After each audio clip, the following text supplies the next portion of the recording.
내 고향 지풍김이 사.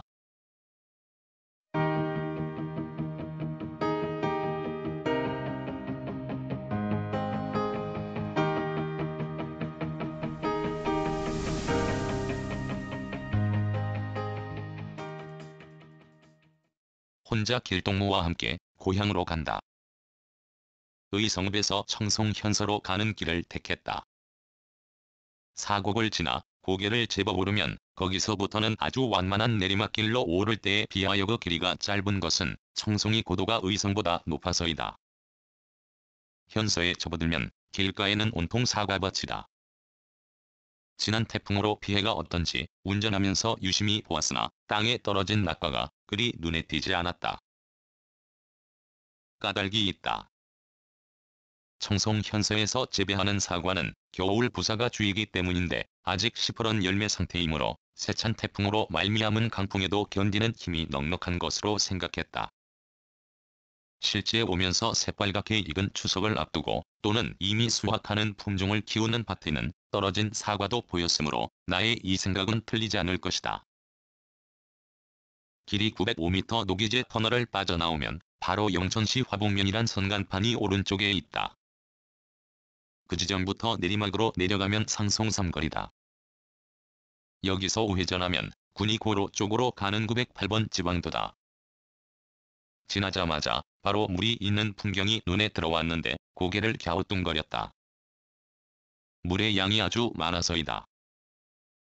이 댐을 건설하고 나서 한참 되었는데도 매년 이맘때 고향길 벌초 건으로 오거나 어쩌다 35번 국도를 이용하여 다닐 때마다 다음처럼 생각했다.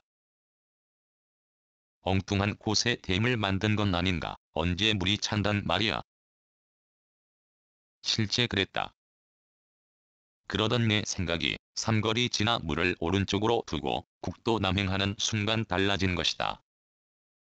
보현산 다목적댐에 물이 가득 찼다. 그걸 실감할 수 있는 곳에 다다랐다. 바로 다목적댐을 통과하는 국도에 놓인 입석이교다. 다리를 천천히 지나면서 나는 고개를 왼쪽으로 돌렸다. 거기다 오늘의 목적지다. 달리 말하면 나의 고향 지풍김이 마을이다. 행정명은 영천시 화북면 입석일이다. 입석이교를 건너 바로 입성리로 나가는 길로 빠지면 거기서부터 지풍김이다. 연이은 태풍과 그 이전에 긴 장마로 말미암아 지풍김이 마을 예전 집터가 있던 곳까지 물이 찼는데 깨끗한 물이 아니다. 온갖 폐기물이 떠밀려와 보현산 쪽에서 흘러내리는 골짜기 물과 맞닿은 곳에 수북하게 쌓였다. 오래전 나의 생가지가 앞도 맑은 물이 콸콸 흐르고 그 오래전부터 있던 늙은 왕버들도 건강 상태가 아주 좋아 보인다. 지풍김 위에 놓인 아주 작은 다리 부근에 있는 건물도 새 단장을 했는데 하얗게 외벽을 치장하고 개울 이쪽과 저쪽에 준비한 야외 테이블도 건물과 색상을 맞추려고 흰색을 칠했고 지난해보다 더 많아졌다. 도착했을 때는 건물이 잠겨 있었다. 몇 시간 느긋하게 조부모 산소를 낫으로 벌초하던 중 실수가 따랐다.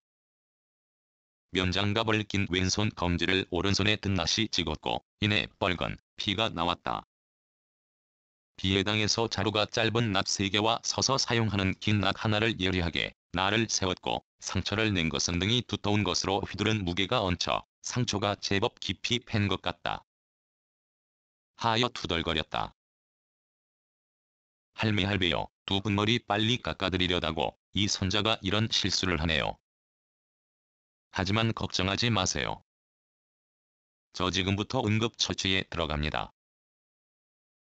애꿎게 육신은 여기 두고 영혼의 나라에 계신 할매에게 이렇게 말하고서 서둘러 오른손에 든 낫을 내던지고 장갑도 벗었다. 그리고 길동무가 있는 곳으로 서둘러 갔다. 거기까지 멀지 않다. 하지만 묵밭이 되어버린 곳은 사람이 다니지 않아 자풀이 무성하여 빨리 걸을 수 없다. 이럴 줄 알았으면 산소에 오르기 전에 어떤 걸 챙겼으면 더 신속하게 대처할 수 있다는 아쉬움을 하는 사이 길동무에 도착했다. 아이스팩에 든 2개의 스프레이통을 꺼냈다. 그 하나를 집기 전에 왼손에 긴 면장갑을 벗자 피가 더 쏟구친다.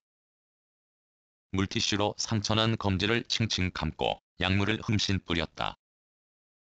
그러자 거짓말같이 바로 피가 멈추었다. 만약을 위해서 간밤에 미리 준비한 자연의 선물인 이것은 지혈의 최고의 효과를 낸다. 아무리 큰 상처라 할지라도 이 약물을 뿌리면 이내 피가 멈춘다. 그저 피만 멈추게 하는 약초가 아니다. 일단 피를 멈추게 하는 것은 혈소판이다. 즉 이 약초는 혈소판의 능력을 최대한 발휘하게 하고서 이내 죽은 세포 살리기에도 대단한 효능이 있다. 다친 손가락을 임시 처방하고서 그 자리에 주저앉아 한 겹이 비우며 저 앞을 본다. 입석이교를 지나는 차량이 이따금 보이고 그 밑에는 물이 많이 찼고 보이는 건 온통 산뿐이다. 여기가 나의 고향 지풍김이다. 달라진 것은 그 오래전에는 이 마을에 여러 집이 있었다는 것이고 지금은 사람이 사는 집은 하나도 없고 영업을 목적으로 한 건물과 산비탈에 과수밭에 임시건물이 있을 뿐이다. 그나마 오늘은 기온이 높지 않다. 그런데도 낯질하는 사이 땀이 흘렀다. 언제부터인지 땀을 흘리면 나는 몹시 시달리는 증상이 생겼는데 바로 땀띠다. 땀띠에 걸리면 가렵고 따끔거리는데 기분이 매우 불유쾌하면서 짜증이 난다.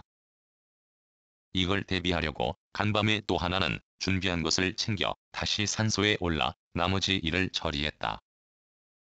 쉬엄쉬엄 하는 바람에 벌써 3시간이 지났다. 이제 산소에는 햇볕이 사라지고 그림자가 덮여올 때에 비해 더 시원하다. 지난해는 이 자리가 들썩들썩했다.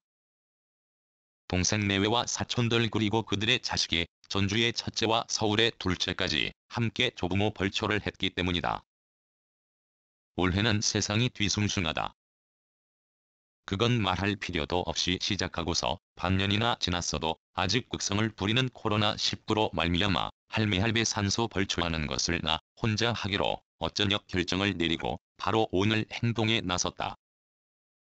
이런 사실에 대해서 입이 심심하여 할매할배께 설명을 드리기도 했다.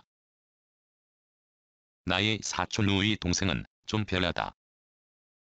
그녀가 언제 말했다. 오라버니.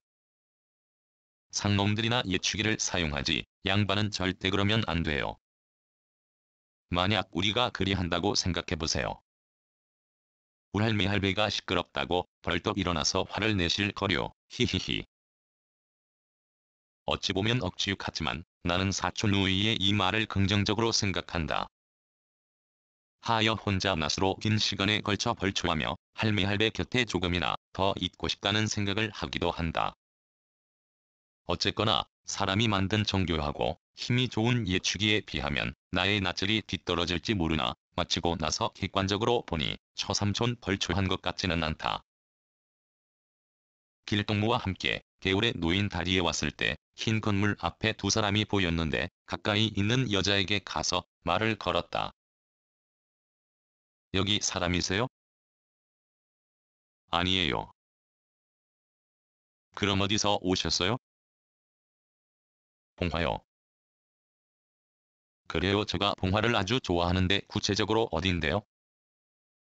거긴 구석구석 잘 알거든요. 어려서 떠나와 잘 몰라요. 저쪽에서 이 여자의 남편으로 보이는 남자가 건물 외부에 설치한 화분에 물을 주면서 기웃거리며 본다. 마지막으로 그녀에게 물었다. 여기에 보면 마을 기업이라고 되어 있는데 타지 사람이 운영하는 게 궁금하네요. 마을 조합원이거든요. 지풍김이 마을 기업이라는 거기는 현재 영업을 하지 않고 있으며 어쨌거나 외관과 주변은 지난해와 비교하면 정성이 들어간 게 느껴진다. 바로 고향 지풍김이를 뜨려고 하니 왠지 섭섭하여 다리가 보이는 곳 가까이 접근하여 나그네 뒷공간에 올라앉아 커피를 끓여 마실 때 트럭이 한 대에 와서 멈추는 것이었다. 앞으로 나갈 상황이 아닌 걸 알면서도 내려 그에게 가는데 그도 운전석에서 내려서더니 나를 유심히 본다. 나도 그랬다. 아는 얼굴이다. 그와 함께 그늘진 바닥에 깔개도 없이 주저앉아 한참 이야기를 했고 나중에는 그를 따라 그가 사는 집으로 갔다. 보현산다 목적댐으로 말미암아 수몰된 사람들을 위해 물이 내려 보이는 전망이 좋은 곳에 새로 조성한 마을이다. 이 집에는 개가 있었다. 개는 혓바닥만 빼고 발톱까지 모두 새카만 녀석으로 주인의 말에 의하면 암개라고 한다. 처음에 녀석이 제법 사납게 짖었다. 하지만 이내 나와 친해졌는데 장난기가 다분하고 함부로 생긴 녀석이 아니란 걸 알겠고 이 개를 키우게 된 사연을 개의 주인이 말했다. 즉흥적으로 초대를 받은 집은 오래전부터 알고 드나든 것처럼 편했다. 남자가 지풍기미를 떠날 때 느낌으로는 혼자인 것처럼 말했으나 정작 안에 들어서니 그게 아니었다. 그의 아내도 처음인 나를 서먹하게 대하지 않고 친절하게 맞아주었다. 초저녁을 보낸 이 집에서 언덕을 위로 오르면 빈 공터 달리 집 지을 빈 땅이 있는 곳에서 모처럼 길동무에서 하룻밤을 보냈다. 아침에 일어나니 언덕에서 내려 보이는 보현산 다목적댐의 수위 높은 물과 저 멀리 높은 산을 타고 오르는 물안개가 있는 풍경이 아름다웠다. 2020년 9월 10일